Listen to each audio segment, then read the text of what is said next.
এই যে ম্যাডাম, বলটা দেন। তাহলে এটা তোদের বল? জি, এটা আমাদের ক্রিকেট বল। এখন দেন। দিতে পারি, একটা শর্তে। কি সত্য? এই গাড়ির গ্লাস ভেঙে গেছে তোদের ক্রিকেট বলটা লেগে। এখন এটা ঠিক করে দিতে হবে, না হলে বল পাবে না। দেখুন, আমরা তো ছোট ছোট ছেলে, আমরা এত টাকা কোথায় পাবো? আর আমরা তো ইচ্ছে করে বলটা এদিকে মারিনি। হয়েছে, আর নাকামো করতে হবে না। এই নে বলটা, আর যেন রাস্তার পাশে এরকম খেলা করতে না দেখি। আমি বলটা হাতে নিয়ে বললাম, ধন্যবাদ। ঠিক আছে, আর এই এলাকার পুলিশ স্টেশনটা কোন দিকে? আমরা তো বললাম আমরা ইচ্ছে করে বলটা মারিনি। ভয় পাস না, আমি কিছু করব না। তাহলে থানায় কেন যাবেন? আমি ট্রান্সফার হয়ে নতুন এসেছি এখানে। তার মানে আপনি পুলিশ? সত্যি কথা বলবো, ছোটবেলা থেকে আমি পুলিশকে ভয় পাই। এখন বলো কোন দিকে থানা? সোজা গিয়ে ডান দিকে যাবেন, তারপর আবার সোজা যাবেন, পরে বাঁ দিকে গেলেই পেয়ে যাবেন আপনার থানা। এত ঘুরিয়ে পেঁচিয়ে রাস্তা আমি বুঝতে পারবো না, তার চেয়ে তুই আমার সাথে চল। আমি হুম। আমি যেতে পারবো না, আমার কাজ আছে। অন্য কাউকে নিয়ে যান। গাড়িতে ওঠো। আশিক আমার কানের কাছে মুখ এনে বলল, ম্যাডামের সাথে যা, না হলে পরে আমরা এখানে আর খেলতে পারবো না। কানে কি ফিসফিস করছিস? তাড়াতাড়ি গাড়িতে উঠো। আমিও আর কিছু বললাম না, চুপ করে থাকাটাই বুদ্ধিমানের কাজ। পুলিশদের বিশ্বাস নেই, কি না কি করে তাদের কথা না শুনলে, তাই চুপচাপ গাড়িতে উঠে পড়লাম। গাড়ি আপন গতিতে চলেছে, আমি মেয়েটার পাশে চুপচাপ বসে আছি, কোনো কথাই বলছি না। আর মেয়েটা গাড়ি ড্রাইভিং করছে। নীরবতা ভেঙে মেয়েটা আমাকে জিজ্ঞেস করলো, এখনো আমাকে ভয় পাচ্ছিস? না, তাহলে চুপচাপ বসে আছিস কেন? এমনি। আচ্ছা, তোর নাম কি? সৌরভ। আর আপনার? মায়া। আচ্ছা, তুই কোন ইয়ারে? মাস্টার্স কমপ্লিট করেছি, এখন বাড়িতে থাকি। তোর পরিবারে কে কে থাকে? মা, বাবা, বোন আর আমি। ও। এভাবে গল্প করতে করতে থানায় এসে পৌঁছালাম। তারপর আমি গাড়ি থেকে নেমে নিজের বাসার উদ্দেশ্যে হাঁটা ধরলাম। তখন মায়া ডাক দিল আর বলল, আগামীকালকে থানায় আসিস। ঠিক আছে বলে চলে আসলাম সোজা বাসায়। দরজার সামনে এসে কলিং বেল বাজালাম। মা এসে দরজা খুলে দিল। ভিতরে গিয়ে সিঁড়ি দিয়ে রুমের দিকে যাব, তখন বাবা বলল, আজকাল তো দেখি মেয়েদের সাথে ভালোই ঘোরাফেরা হচ্ছে। তেমন কিছু না, আমাদের এলাকার থানায় নতুন এসেছে তো, তাই রাস্তা দেখানোর জন্য আমাকে নিয়ে গেছিল। যা, এখন ফ্রেশ হয়ে আই, একসাথে খাবার খাবো। ওকে বাবা। তারপর রুমে এসে ওয়াশরুম থেকে ফ্রেশ হয়ে এসে খাবার টেবিলে গিয়ে খাবার খেয়ে রুমে এসে একটু ঘুম দিলাম। ঘুম ভাঙলো সন্ধ্যায়। ঘুম থেকে উঠে ফ্রেশ হয়ে রাস্তায় হাঁটতে বেরোলাম। হাঁটতে হাঁটতে বন্ধুদের আড্ডাখানায় চলে এলাম। সেখানে কিছুক্ষণ বন্ধুদের সাথে আড্ডা দিয়ে বাসার দিকে হাঁটা ধরলাম। কিছুক্ষণ যাওয়ার পর দেখি বিকালের মেয়েটা মানে মায়া কয়েকটা ছেলেকে গাড়ির সাথে বেঁধে পেটাচ্ছে। আমি তো দেখে ভয় পেয়ে গেলাম। বিকেলবেলা যখন দেখছি তখন খুব শান্তভাবে কথা বলেছে। আমি মনে করেছিলাম মেয়েটা শান্তশিষ্ট, এখন তো দেখি তার উল্টো। আজকে মাত্র এই থানায় নতুন এলো, আর আজকেই পেটানো শুরু করে দিয়েছে। আর সেসব কথা না ভেবে আমি আমার মতো করে রাস্তার অন্য পাশ দিয়ে পকেটে ঢুকিয়ে মাথা নিচু করে যাচ্ছি, আর সেদিকে আর চোখে তাকাচ্ছি। ছেলেগুলোকে দেখে আমার চেনা চেনা মনে হচ্ছে। আরে, এরা তো রাস্তার পাশে দাঁড়িয়ে থাকা বখাটে বা লুচ্চা ছেলে। মানে কলেজের মেয়েরা যখন রাস্তা দিয়ে যায় তখন রাস্তার পাশে দাঁড়িয়ে মেয়েদের ডিস্টার্ব করে বা খারাপ খারাপ কথা বলে। কদিন আগে আমাদের হাতেও মাইর খাইছে বিজয়ের বোনকে ডিস্টার্ব করার জন্য। মনে হয় আজকেও এরকম করেছিল, তাই উত্তম মধ্যম দিচ্ছে। একসময় চোখ পড়লো মেয়েটার উপর, মানে মায়ার দিকে। বাবা, মেয়েটার কি শক্তি! একজন পুরুষের শক্তির সমান হবে। ছেলেগুলোকে এমনভাবে পেটাচ্ছে মনে হচ্ছে হসপিটালে যাওয়া ছাড়া উপায় নেই। আর ছেলেগুলো ব্যথায় ছুটে বলছে, ম্যাডাম, জীবনে আর এরকম কাজ করব না, এবারের মতো ক্ষমা করে দেন। এবারের মতো ক্ষমা করে দিব, কিন্তু এই এলাকায় যেন আর না দেখি। মায়া একজন কনস্টেবলকে ডেকে বলল, এদেরকে হসপিটালে নিয়ে যাও। তারপর কনস্টেবল ছেলেদের হাতে পায়ে বাঁধা রশি খুলে গাড়িতে উঠিয়ে হসপিটালে নিয়ে চলে গেল। এতক্ষণ দাঁড়িয়েছিলাম, যখন হাঁটা দিব কি জানি কি মনে করে মায়া এদিকে তাকালো আর আমাকে দেখতে পেয়ে ডাক দিল, এই, তুই সৌরভ না? এদিকে আয়। আমি মায়ার কথা শুনে ভয় পেয়ে যেই দৌড় দিতে যাব, কিছু একটা সাথে বাড়ি খেয়ে মাটিতে পড়ে গেলাম। যখন উঠতে যাব তখন চোখে সর্ষে ফুল দেখছি। পরে আর কিছু মনে নাই। যখন আমার জ্ঞান ফিরল তখন নিজেকে একটা রুমের মধ্যে আবিষ্কার করলাম। আমি উঠতে চেষ্টা করছি কিন্তু পারছি না। মাথাটা কেমন যেন ভার ভার লাগছে। তবুও কোনো মতে উঠে বসলাম। কপালে হাত বুলিয়ে দেখি পুরো কপালে ব্যান্ডেজ লাগানো, গলা শুকিয়ে যাচ্ছে। কোনো মতে দাঁড়িয়ে চৌকিটা ধরে অন্য পাশে টেবিলের উপর রাখা পানির জগটার কাছে গেলাম।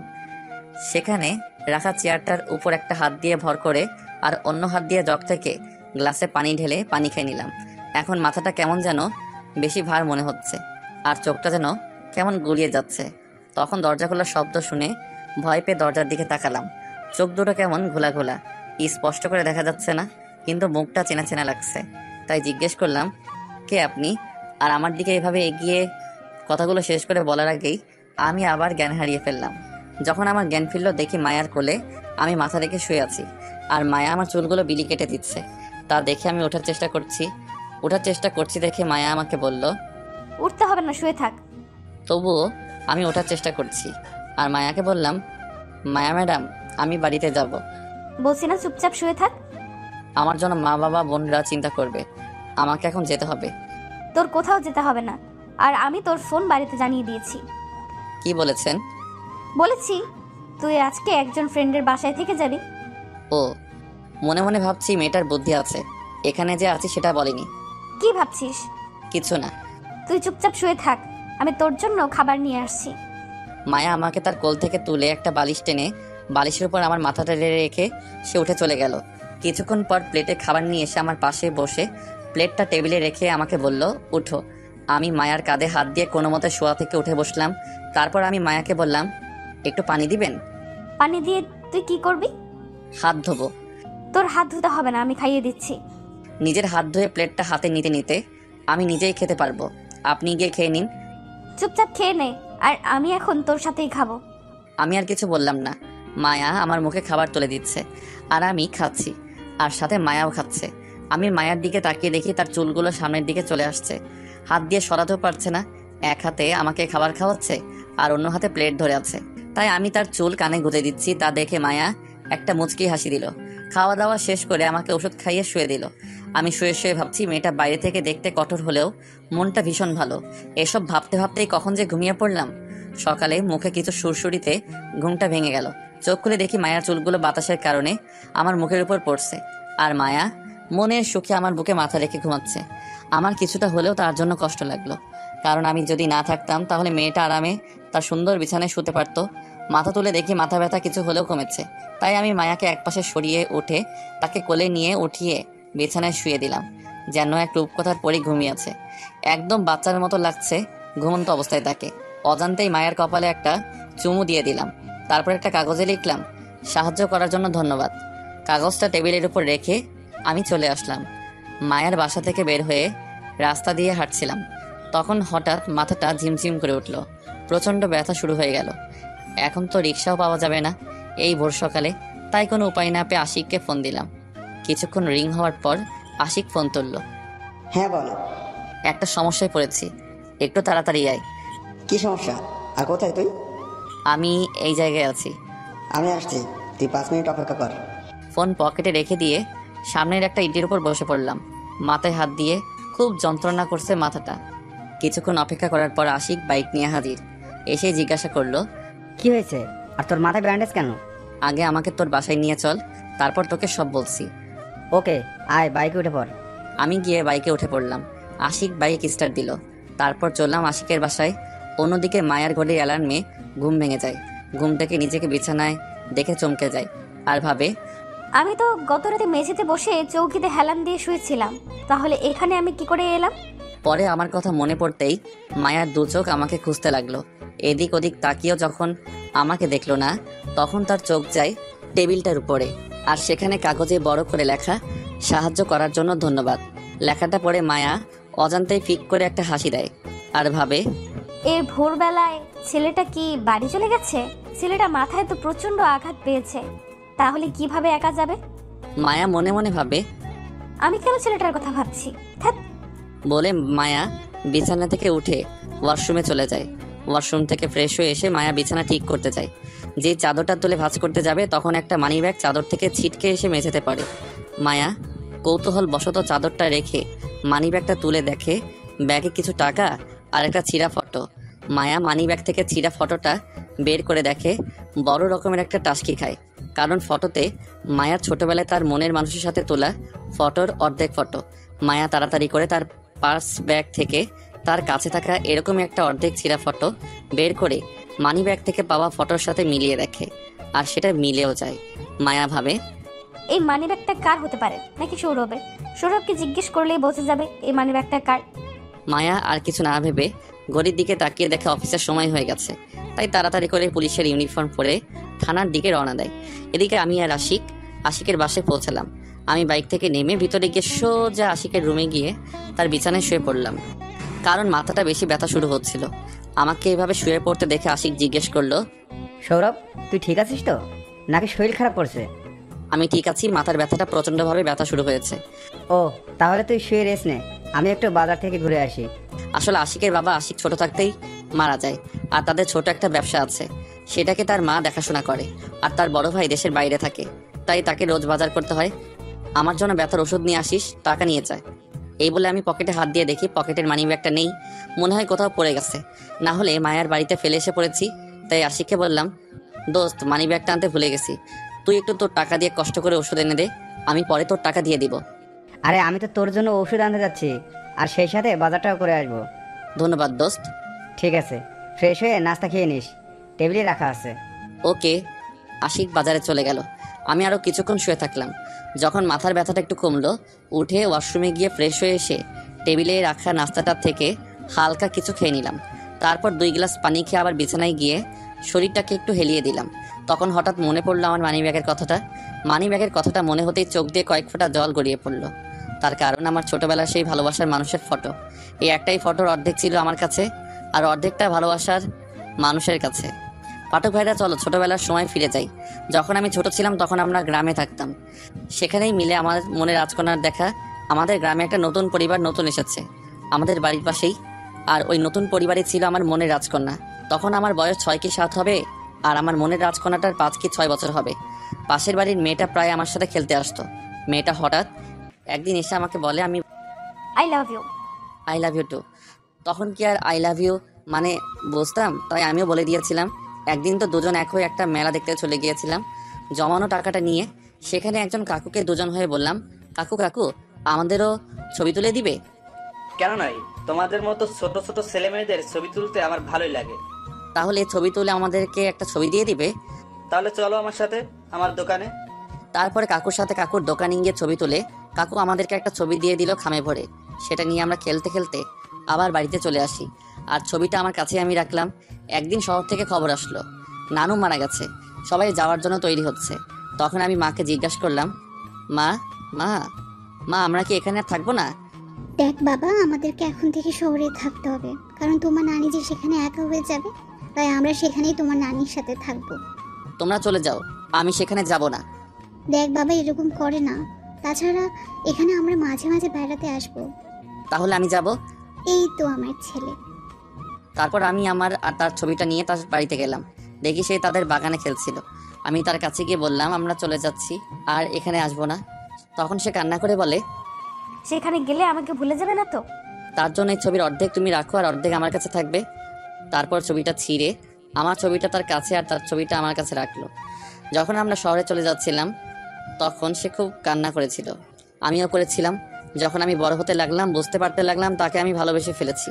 পরে যখন আমি বড় হয়ে তাকে নিতে গ্রামে আসলাম, এসে শুনি তারা নাকি এখান থেকে চলে গেছে। সেদিন আমি খুব কেঁদেছিলাম তার জন্য। তারপর থেকে আমি তার ছবি নিয়ে বেঁচে আছি। যাক, এখন বর্তমানে আসি। শুয়ে শুয়ে ছবিটার কথা ভাবছি আর চোখের জল ফেলছি। ছবিটা আমি হারিয়ে ফেললাম না তো? তখন মনে পড়লো মায়ার কথা। সেখানে মনে ছবিটা পড়েছে।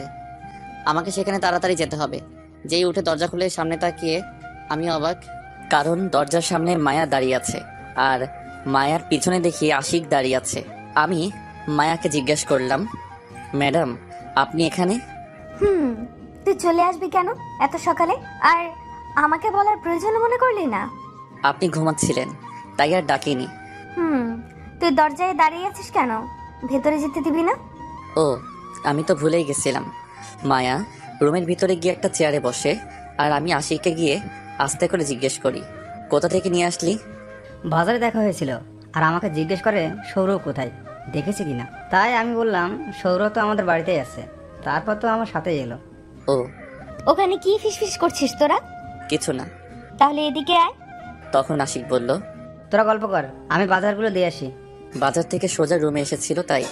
এই বলে আশিক নিচে চলে গেল। আমি বিছানায় গিয়ে বসলাম। তখন মায়া জিজ্ঞাসা করলো, ওষুধ খেয়েছিস? না। মাথা ব্যথা কি কমেছে? কিছুটা কমেছে। এই নে, ওষুধগুলো খেয়ে নে। মিথ্যে বললাম, অথচ ব্যথা এখনো আছে। তার পার্শ্ব ব্যাগ থেকে কিছু ট্যাবলেট বের করে আমার হাতে দিতে দিতে আমিও কিছু বললাম না, কারণ মাথা ব্যথাটা বেড়েই চলেছে। তাই ট্যাবলেটগুলো নিয়ে খেয়ে নিলাম। তারপর মায়াকে বললাম, ধন্যবাদ কিসের জন্য? এত কিছু সাহায্য করার জন্য। হুম, আর এই নাও মানি ব্যাগ। পার্স থেকে বের করে আমার হাতে দিয়ে, কোথায় পেলেন এটা? আমার বাড়িতে তোর পকেট থেকে পড়ে গিয়েছিল মনে হয়, তাই দিতে এলাম।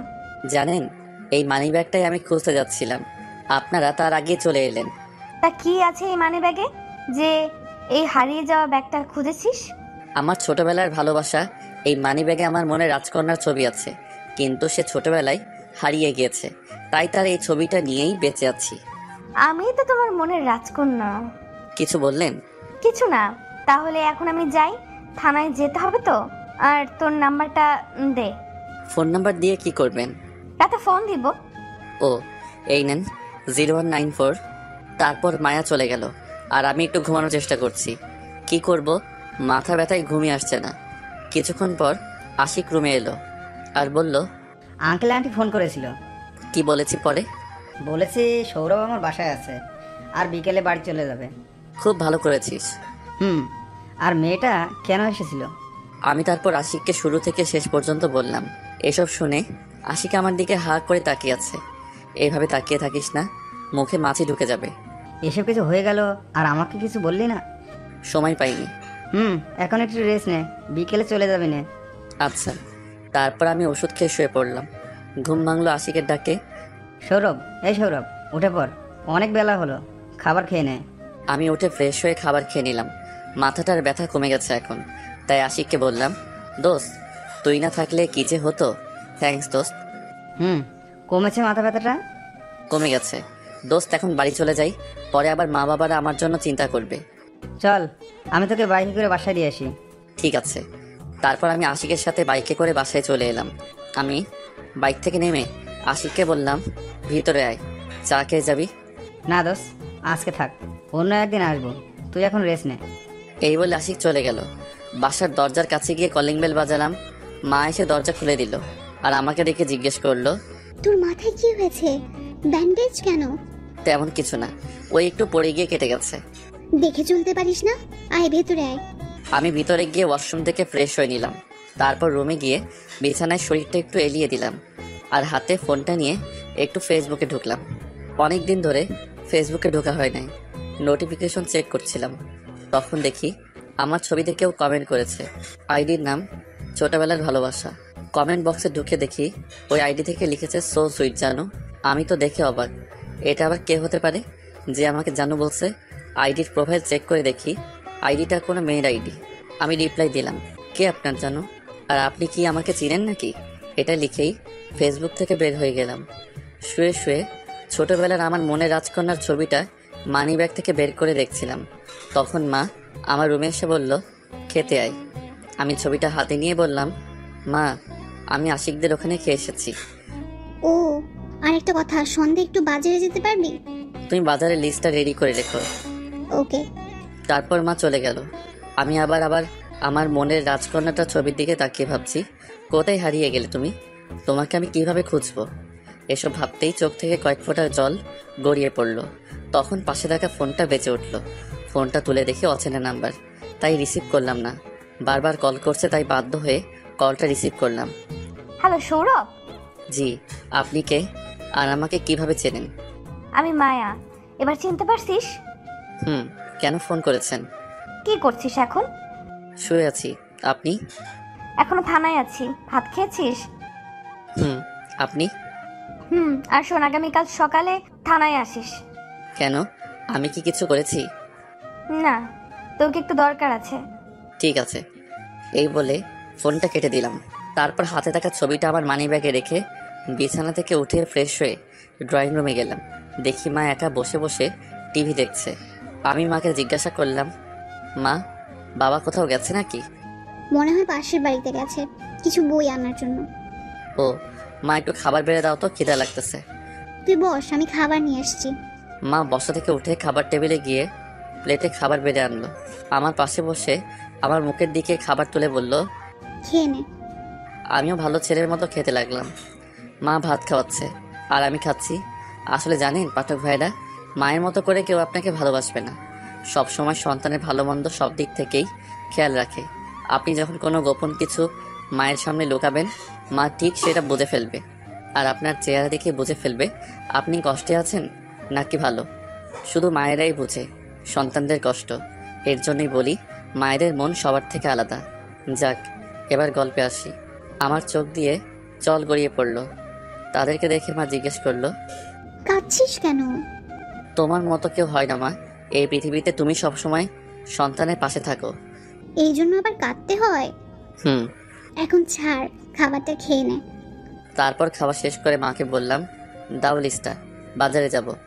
মা বাজারের লিস্টটা ও টাকা দিল। সেটা নিয়ে আমি বাজারে গেলাম। বাজারে গিয়ে লিস্টে যা কিছু ছিল সব নিয়ে নিলাম।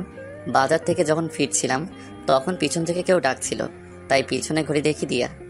একই সাথে কলেজে পড়েছিলাম, সেই থেকে আমাকে চিনে।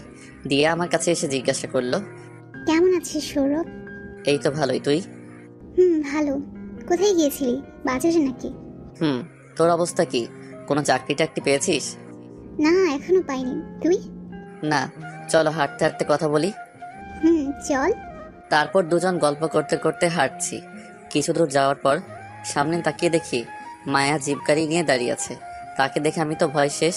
আসলে পুলিশরা সন্ধ্যায় বা যে কোনো সময় একটা ছেলে একটা মেয়ে রাস্তায় দেখলেই ভাবে ছেলেরা মেয়েদের ডিস্টার্ব করছে। আমি দিয়াকে বললাম, তাহলে আজ যাই, পরে আবার দেখা হলে জমি আড্ডা দিব।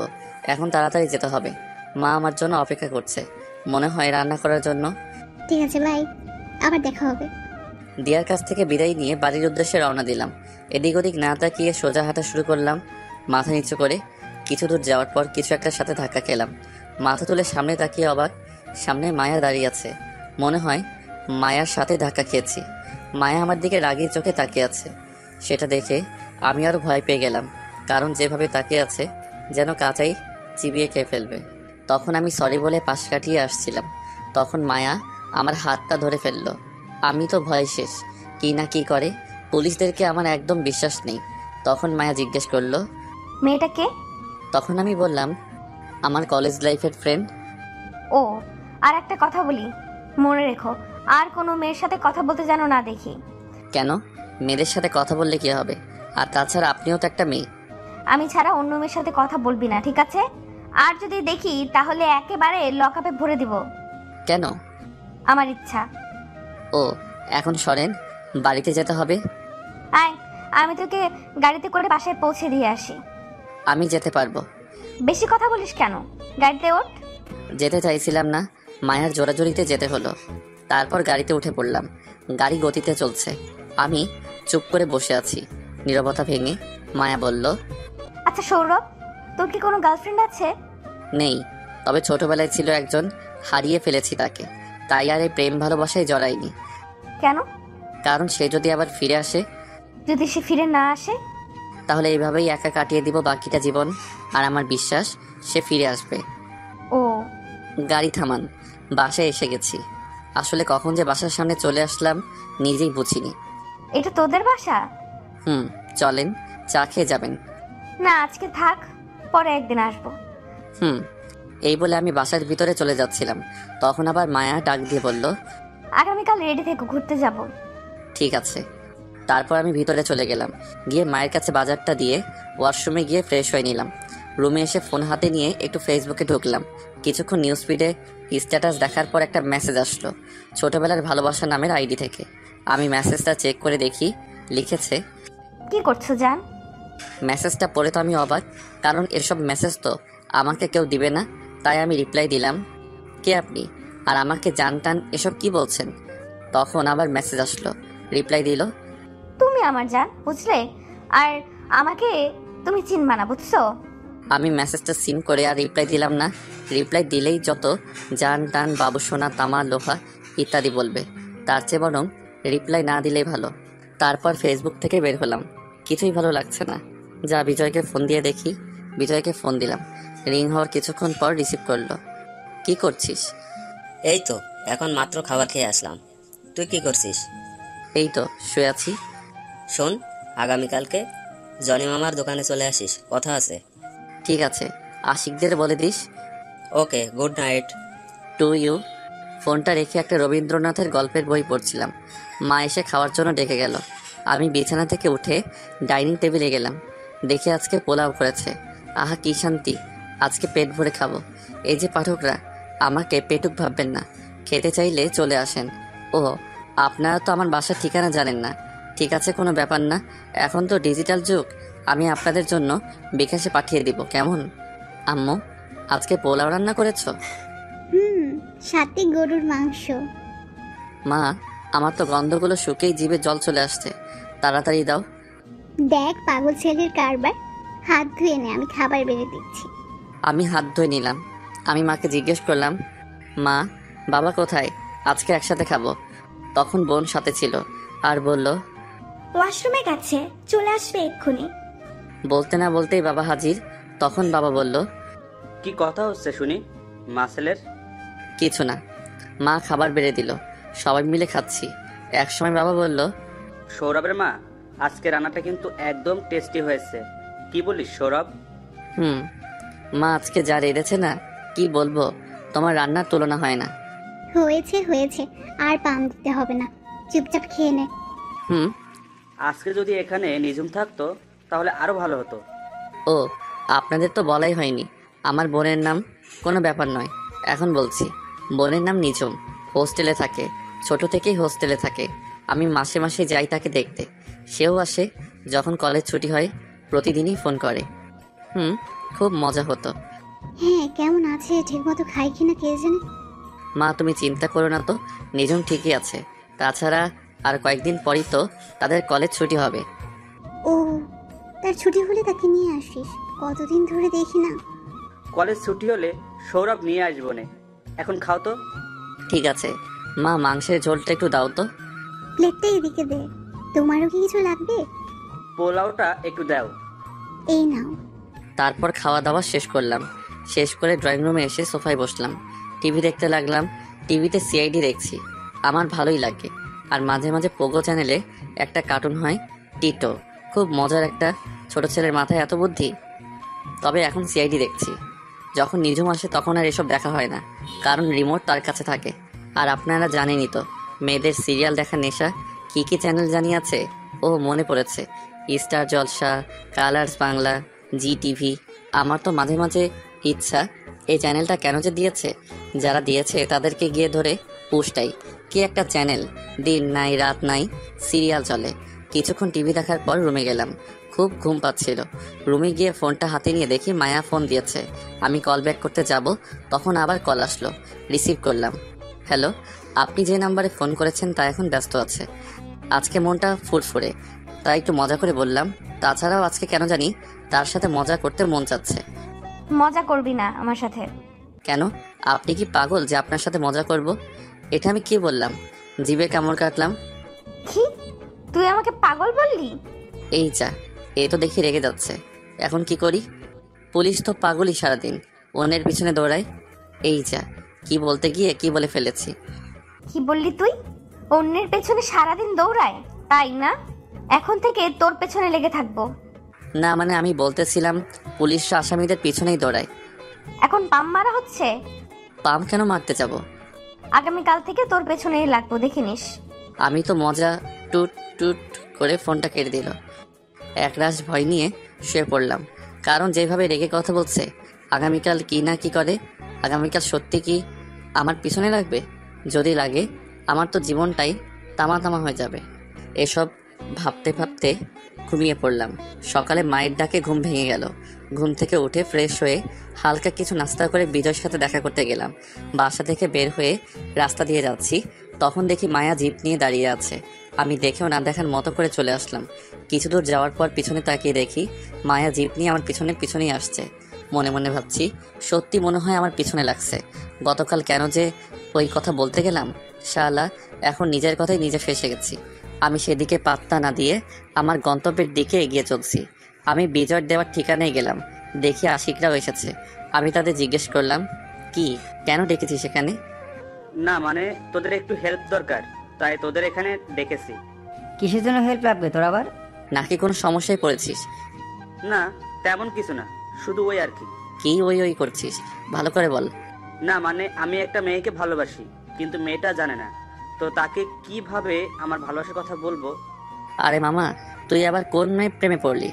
ওই যে আমাদের কলেজের প্রিন্সিপালের মেয়ে আছে না, সে। আরে তুই প্রিয়ার কথা বলছিস?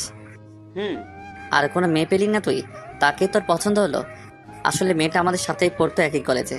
আর একটা বিষয়, মেয়েটা প্রিন্সিপালের মেয়ে। মেয়েটা খুব ভালো, কিন্তু ওই প্রিন্সিপালটা যত খিটখিটে স্বভাবের আর রাগীও বটে। একবার তো প্রিয়াকে কে যেন ডিস্টার্ব করেছিল। ছেলেটাকে একেবারে কলেজ থেকে বের করে দিয়েছে। ছেলেটা হাতে পায়ে ধরেও ছাড় পেল না। যাক, সেসব কথা পরেই গল্পে আসি। মনে হয় বেচারা মরা শখ হয়েছে। এই বলে সবাই হেসে দিল। আমি বললাম, এই তোরা থাম, কিভাবে বিজয়কে হেল্প করা যায় চিন্তা কর। আমার কথা শুনে সবাই চুপ হয়ে গেল। তখন আশিক বলল, আমার মাথায় একটা বুদ্ধি এসেছে। কি? বলে ফেল দেখি। যখন প্রিয়া এই রাস্তা দিয়ে যায় তখন সামনে গিয়ে বলে দিবি আমি তোকে ভালোবাসি। আইডিয়াটা কেমন দিলাম? ভালোই দিয়েছিস। হঠাৎ চোখ গেল রাস্তার দিকে। দেখি প্রিয়া আর তার বান্ধবীদের সাথে কোথায় যেন যাচ্ছে। তা দেখে আমি বিজয়কে বললাম, বিজয় দেখ সামনে। কি? প্রিয়া কোথায়? ওই যে সামনে। তারপর বিজয় সামনে তাকিয়ে প্রিয়াকে দেখে। তারপর আমাকে বলে, সৌরভ গিয়ে বলে দে না আমি যে তাকে ভালোবাসি, তুই ভালোবাসিস। আর আমি গিয়ে বলবো, আমি পারবো না, তুই যা। জানা দোস্ত, তুই যা চাইবি তাই দিব, প্লিজ দোস্ত। ঠিক আছে, কিন্তু যা চাইবো দিতে হবে কিন্তু। ওকে। তারপর আমি প্রিয়ার কাছে গেলাম। আমাকে দেখে প্রিয়া জিজ্ঞেস করলো, আরে শৌভিক, কেমন আছিস? ভালোই, তুই? ভালো। কোথাও যাচ্ছিস নাকি? বান্ধবীদের সাথে একটু ঘুরতে বেরিয়েছি। ও প্রিয়া, তোর সাথে কিছু কথা ছিল, একটু সাইডে আয় তো। তার বান্ধবীদের থেকে কিছু দূরে এসে বলল, কি বলবি বল? আসলে হয়েছে কি, বিজয় নাকি তোকে ভালোবাসে। এই কথাটা বিজয় বলতে বলল, তাই তোকে বললাম। তাই নাকি? সে কোথায়? ওইদিকে। এই, তোরা এখানে একটু থাক, আমি আসছি। তারপর আমাকে সাথে নিয়ে বিজয়ের কাছে গেল। রাস্তা পার হওয়ার সময় কিছু দূরে দেখি মায়া গাড়ি নিয়ে দাঁড়িয়ে আছে আর আমার দিকে রাগি চোখে তাকিয়ে আছে। কি জানি কেন এরকম ভাবে তাকিয়ে আছে, কে জানে। অবশেষে রাস্তা পার হলাম। প্রিয়া বিজয়ের কাছে গিয়ে একটা ঠাস করে চড় মারলো। আমরা তো দেখে অবাক, কেন চড় মারলো। আর এদিকে বেচারা বিজয় গালে হাত দিয়ে প্রিয়াকে জিজ্ঞেস করলো, মারলে কেন? কেন বাবু, ভালো লাগেনি? না। ওই শালা, তুই আমাকে ভালোবাসিস, তুই নিজে না গিয়ে অন্যকে পাঠাস কেন? তো কি করব, তোর বাবার ভয়েই তো বলতে পারি নাই। ভয় পেলে আমাকে ভালোবাসতে পারবি? না। এবার আমাকে প্রপোজ কর দেখি। প্রিয়ার কথা শুনে বিজয় অবাক হয়ে বলল, তার মানে তুমি আমাকে ভালোবাসো? কলেজ থেকেই। তাহলে বলনি কেন? হারানোর ভয়ে বলিনি, যদি তুমি না বলে দিতে। তাই? এবার আমাকে প্রপোজ করো। তারপর বিজয় হাঁটু গেড়ে প্রিয়াকে প্রপোজ করে। প্রিয়াও বিজয়ের হাত ধরে তুলে জড়িয়ে ধরে। তখনই প্রিয়ার বান্ধবীরা এসে বলে, আমরাও এখানে আছি কিন্তু। এই বিজয়, এখন কিন্তু যা চাইবো তাই দিতে হবে। কি চাস বল? বেশি কিছু না, ওই পোলাও আর বিরিয়ানি খাওয়ালেই হবে সবাইকে। তাহলে আগামীকাল সকালে চলে আসিস আশিকদের নিয়ে আমার বাড়িতে। আন্টির রান্না কতদিন ধরে খাই না। ঠিক বলেছিস। তখন প্রিয়ার এক বান্ধবী এসে বলল, হ্যালো, হাই, আমি নীলা। আমি সৌরভ। আচ্ছা, আপনার কি কোনো গার্লফ্রেন্ড আছে? নেই। তাহলে তো আমারও হয়েই গেল। মানে এখন আমি আপনার সাথে প্রেম করব, তাই। কি সব বলছেন? আপনার মাথা ঠিক আছে? একদম ঠিক আছে। নীলার সাথে কথা বলছিলাম। তখন প্রিয়া বলল, চলো সবাই, আজকে তোদের জন্য ফুচকা খাওয়াবো। তারপর সবাই চলে গেল ফুচকার দোকানে। তারপর নীলাকে কিছু বলিনি। তখন আমি রাস্তার ওপাশে তাকিয়ে দেখি মায়া দাঁড়িয়ে আছে। তা দেখে তাদেরকে বললাম, তোরা যা, আমার কাজ আছে একটু। তোর আবার এ সময় কি কাজ? আমি আশিকের কানের কাছে গিয়ে বললাম, রাস্তার ওপাশে দেখ কে আছে। আশিক আমার কথা শুনে তাকিয়ে দেখে মায়া পুলিশ ড্রেসে দাঁড়িয়ে আছে। পরে আশিক জিজ্ঞেস করে, মেয়েটা কি পুলিশ? আর সকাল থেকে আমাকে ফলো করেছে। এই, তুই কাউকে বলিসনি তো আবার? আরে না। তাহলে তোর পিছনে লেগে আছে কেন সকাল থেকে? তারপর আমি গতকাল রাতের ঘটনাটা বললাম। তা শুনে আশিক বলল, তোকে মনে হয় ম্যাডাম ভালোবেসে ফেলেছে। আমাকে? তা নয় তো কি, যেভাবে তোর পিছনে লাগছে তা দেখে তো আমার তাই মনে হয়। যা গিয়ে জিজ্ঞেস কর কি জন্য এখানে এসেছে। ঠিক আছে, তোরা যেতে থাক তাহলে। ওকে। তাদেরকে পাঠিয়ে দিয়ে আমি মায়ার কাছে গেলাম। গিয়ে জিজ্ঞেস করলাম, এই যে আপনি আমার পিছনে লাগছেন কেন? গতকাল রাতে তুমিই তো বলছিলা পুলিশরা শুধু শুধু মানুষের পেছনে দৌড়ায়, তাই আজ থেকে তোমার পেছনে লেগেছি। আচ্ছা, আপনি কি আমাকে ভালো টালো বাসেন নাকি? তা বলতেও পারো। কিন্তু কেন? না মানে আপনি তুই থেকে তুমিতে চলে গেলেন। তাই? আর শুনেন, আমি কিন্তু আপনাকে ভালোবাসতে পারবো না। কেন? কারণ আমার ছোটবেলার ভালোবাসা এখনো আছে। হারিয়ে গেলেও আমার বিশ্বাস সে ফিরে আসবে। তোমার সামনেই তো দাঁড়িয়ে আছে। কিছু বললেন? না, কিছু না। ও, তাহলে এখন যাই। এই বলে চলে যাচ্ছিলাম, তখন মায়া বলে উঠল, কোথায় যাচ্ছ? নাকি ওই ডাইনিং মিটার কাছে যাবে? কেন, কোনো সমস্যা আছে আপনার? হ্যাঁ, আমার অনেক সমস্যা, কারণ আমি তোমাকে ভালোবাসি। কখন থেকে? যেদিন তুমি মাথায় আঘাত পেয়েছিলে সেদিন থেকেই। ও, তোমাকেও আমাকে ভালোবাসতে হবে। পারবো না। কি বললাম? কই কিছু না তো। এখন চলো। কোথায়? প্রেম করতে। আমি যাব না। তোমাকে যেতেই হবে। এই বলে আমাকে টেনে গাড়িতে উঠালো। আমি আর কিছু বললাম না। যেভাবে রেগে আছে এখন, মায়া গাড়ি চালাচ্ছে আর আমি চুপ করে বসে আছি। কিছু দূর যাওয়ার পর মায়া গাড়িটা পার্কের সামনে থামালো। মায়া গাড়ি থেকে নেমে বলল, নামো। আমিও চুপচাপ গাড়ি থেকে নেমে পড়লাম। তারপর দুজনে পার্কের ভিতরে গেলাম। পার্কের ভিতরে গিয়ে একটা বেঞ্চে বসলাম। চুপচাপ বসে আছি। আমি আশেপাশে তাকিয়ে দেখি একজন আরেকজনকে কিস করছে। তা দেখে আমি বুঝে গেলাম এটা প্রেম করার জায়গা। কিছুক্ষণ পর মায়া নরম সুরে বলল, সৌরভ, তুমি কি আমাকে সত্যিই ভালোবাসতে পারবে না? না। কেন? নাকি তোমার ছোটবেলার ভালোবাসাকে ভুলতে পারছো না? ধরে নাও তোমার ভালোবাসা এসে গেছে। মানে? আমি জানি তোমার ছোটবেলার ভালোবাসাকে, যার ছবি আজও তুমি মানি ব্যাগে নিয়ে ঘুরো। কি ঠিক বললাম তো? মায়ের কথা শুনে আমি অবাক হয়ে গেলাম, কারণ সে কিভাবে জানলো এসব বিষয়ে। তাই অবাক হয়ে মায়াকে জিজ্ঞাসা করলাম, আপনি এসব জানেন কিভাবে? তাছাড়া তোমার ছোটবেলার সবকিছুই আমি জানি। মানে? মানে তুমি ছোটবেলার একটা মেয়েকে খুব ভালোবাসো, তার জন্য এতদিন ধরে অপেক্ষা করছো। তা আপনি কি করে জানলেন? কারণ মেয়েটা আমার বাড়িতেই আছে। তাড়াতাড়ি চলেন, আসলে প্রিয় মানুষটাকে দেখতে মনটা খুবই ছটফট করছে। কোথায়? আপনার বাড়িতে। ও, চলো। তারপর মায়ের সাথে করে পার্ক থেকে মায়ের বাড়িতে চললাম। মায়ের বাড়িতে পৌঁছে আমি গাড়ি থেকে নেমে তাড়াতাড়ি মায়ের বাসার ভিতরে গেলাম। আমার এরকম করা দেখে মায়া জিজ্ঞাসা করলো, তুমি এমন করছো কেন? কারণ তাকে অনেকদিন পর দেখবো তো, তাই। আর তর্স হচ্ছে না। কোথায় সে? তোমার পাশেই তো দাঁড়িয়ে আছে। আমি মায়াকে আবার জিজ্ঞেস করলাম, কোথায় সে? আছে। তারপর মায়া তার ঘরের দরজা খুলে, আর আমি ভিতরে গিয়ে কাউকে দেখতে না পেয়ে মায়াকে জিজ্ঞাসা করি, ঘরে তো কেউ নেই, কোথায় আছে সে? কেন, আমি তো আছি। মানে? মানে আমি তোমার ভালোবাসা। আপনি? আমি। কেন বিশ্বাস হচ্ছে না? না। তাহলে তোমার মানি ব্যাগটা দাও। কেন? দিতে বলছি, দাও। আমিও আর কিছু বললাম না, পকেট থেকে বের করে দিয়ে দিলাম। মায়া মানি ব্যাগটা নিয়ে ব্যাগ থেকে সেই ছবিটা বের করলো। তা দেখে আমি বললাম, এটা আমাকে দিয়ে দিন। মায়া চুপ করে আছে। মায়া তার পার্স থেকে আরেকটা ছবি বের করে, সেটা দেখে তো আমি চমকে যাই, কারণ আমার কাছে যে ছিঁড়া ছবিটা ছিল সেটা তার অর্ধেক। আমি মায়াকে জিজ্ঞাসা করলাম, এই ছবিটা আপনি কোথায় পেয়েছেন? ছোটবেলা থেকেই আমার কাছে ছিল। আর এই ছবিটা তুমি কোথায় পেয়েছো? আমার মানি ব্যাগে যে ছবিটা ছিল সেটা দেখিয়ে। কেন? আর এই ছবিতে আমার ছোটবেলার ছবি? মায়া আর কিছু না বলে সোজা এসে আমাকে জড়িয়ে ধরলো।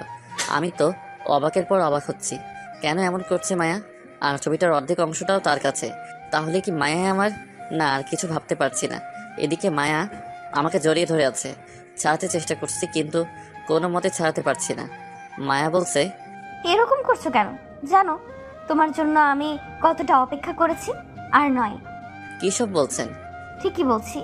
আর তুমি মনে হয় আমাকে এখন বিশ্বাস করতে পারছো না। তাহলে এই দেখো। আমাকে ছেড়ে দিয়ে তার শার্টের হাতা তুলে আমাকে দেখিয়ে, আমি তো দেখে বিশ্বাসই করতে পারছি না। এটা কি করে সম্ভব? তার হাতে এই অক্ষরের একটা ট্যাটু আঁকা। তা দেখে আমি বুঝে গেলাম এটা সেই মানুষটাই। যখন আমরা ছোটবেলায় স্কুলে যেতাম, তখন বড় ভাইদের হাতের ট্যাটু দেখে আমাদেরও ইচ্ছা হয়েছিল হাতে ট্যাটু আঁকতে।